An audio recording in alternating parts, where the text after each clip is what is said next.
Good morning, Sunshine Toronto. Today is a new day, and speaking of today, we will be talking about Newfoundland and Labrador, another fellow province in the country we call Canada. I'll explore the province's physical geography, including its geological history, landforms, climate, soil, vegetation, and natural resources. I'll also be highlighting the major bodies of water, national parks, tourist attractions, and a current news event there. By the end, you'll see exactly why Newfoundland and Labrador is the best place to visit. So, let's begin. I'm taking you back with me 7,000 years ago in the Pleistocene era. In the final stages of the Ice Age, giant ice sheets carved and sculpted Newfoundland and Labrador into the shape we see today. Lakes, valleys, and moraines formed as huge ice caps that covered the land and reshaped the pre-glacial river systems along the coasts. The main ice caps spread outward from western Labrador before breaking into separate pieces over central Labrador and Avalon Peninsula. Even today, you can still find glacial debris and marine sediments in places like St. George's Bay and Happy Valley Goose Bay. And if you're someone who loves peaceful scenery, northern Labrador and Great Northern Peninsula have steep, beautiful fjords carved by the ancient ice. Pretty cool, right? Did you know some of the oldest rocks found here date back to the ancient Precambrian igneous and metamorphic rocks from the Canadian Shield and Labrador?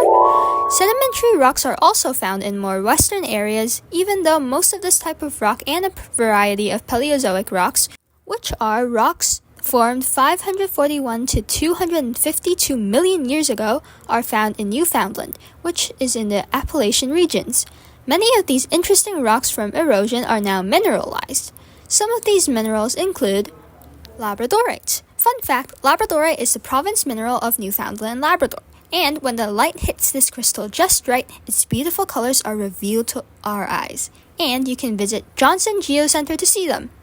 Next, we have fluorite. Fluorite is the most colorful mineral in the world.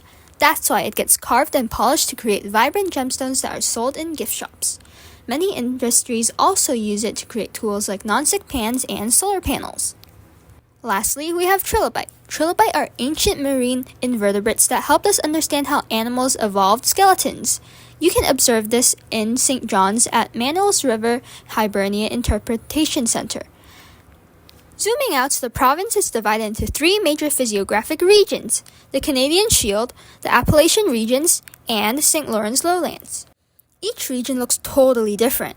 Northern Labrador has mountainous areas with subarctic vegetation. The southern coast is rugged and forested, while interior Labrador has a forested plateau. Newfoundland features rolling hills, cliffs, and shorelines as well, giving us a mix of landscapes. Now, what is the climate like, you ask? 2 words: pretty cold. Newfoundland and Labrador has a humid continental climate type. The summers are cool, around 5 to 10 degrees Celsius in northern Labrador and 15 degrees Celsius on the south coast. The winters are pretty serious.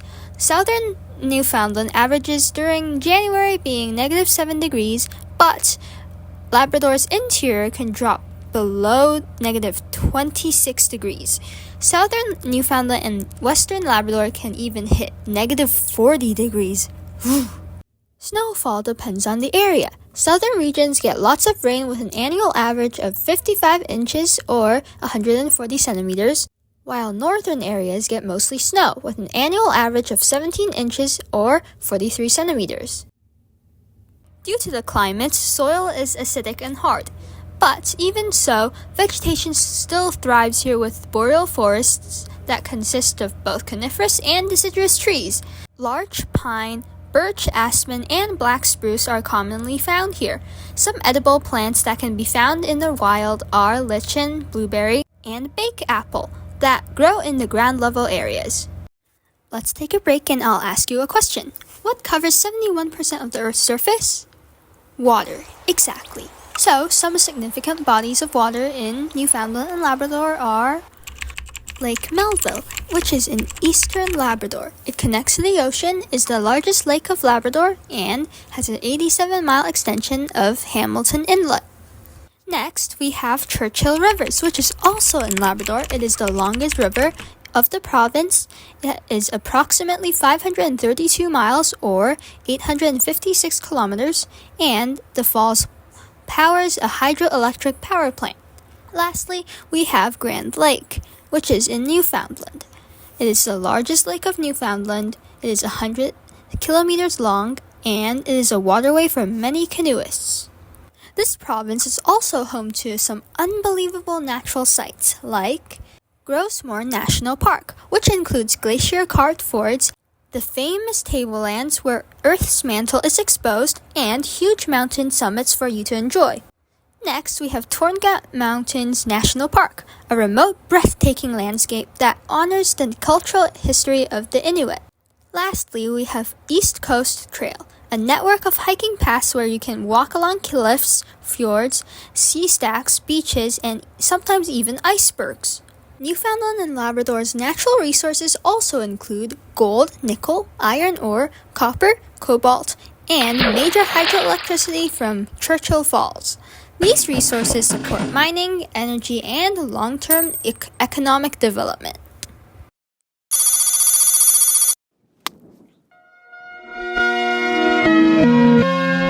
Breaking news! Recently, Newfoundland and especially Labrador has been glowing, literally. In October and November of 2025, the northern lights were visible across much of the province. This phenomenon has a very high visibility every year in this gorgeous province. If you're not a fan of the extreme cold, this would be best for you.